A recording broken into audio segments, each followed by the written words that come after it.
Hello again, everyone. Welcome to Coffee Break Q&A.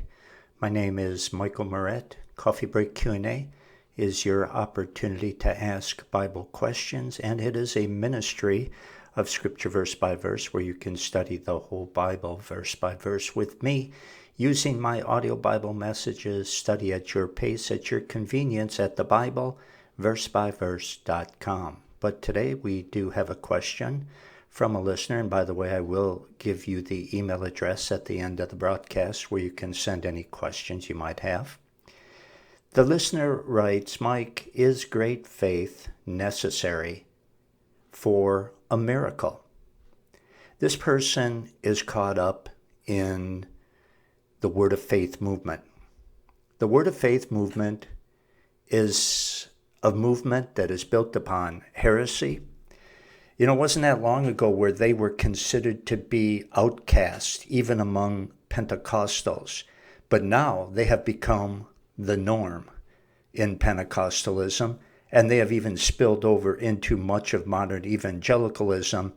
And I have spoken of these heretics in the past, these liars, these deceivers, who really operate a pyramid scheme, a Ponzi scheme is more accurate, where the guys on the top, especially the national ministers, they make tons of money by appealing to people's greed, telling them, twisting the scriptures, telling them that if they have enough faith, there's a miracle out there for them. There's all sorts of miracles out there waiting for you if you will just send your money to this ministry and have enough faith.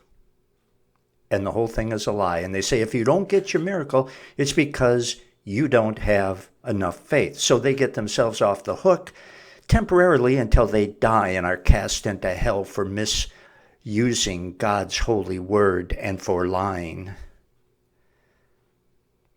The fact is, great faith is not necessary for miracles.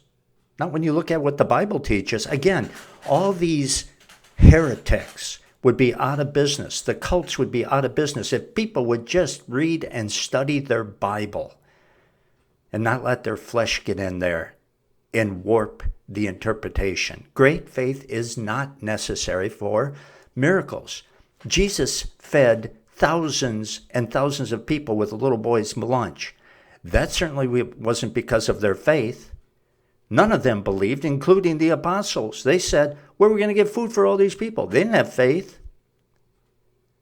But Jesus did it anyway.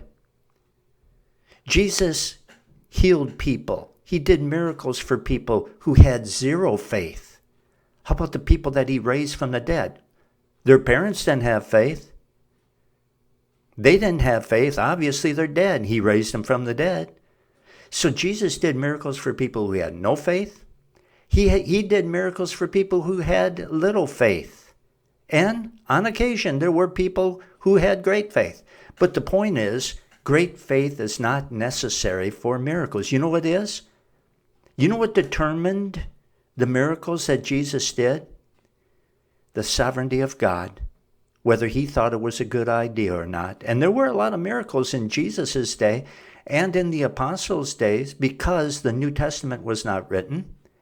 And with Jesus, it was to prove that he was the Son of God, to validate his message of him being the Messiah and God. He did things that only God could do. The disciples did not expect Jesus to be able to walk on water, but he walked on water.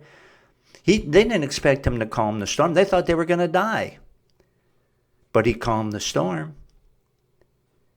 He did miracles when it suited his divine, sovereign purposes, whether people had faith or not. And that's still the way it is today. You pray, and if it's God's will, yes, God can do anything, and God can do a miracle, absolutely. So pray and ask him if you want one, if you feel you need one, but trust in the sovereignty of God, because that's always when he does miracles, when it suits his sovereign purpose. If you have a question for me, please send it to scriptureversebyverse@gmail.com.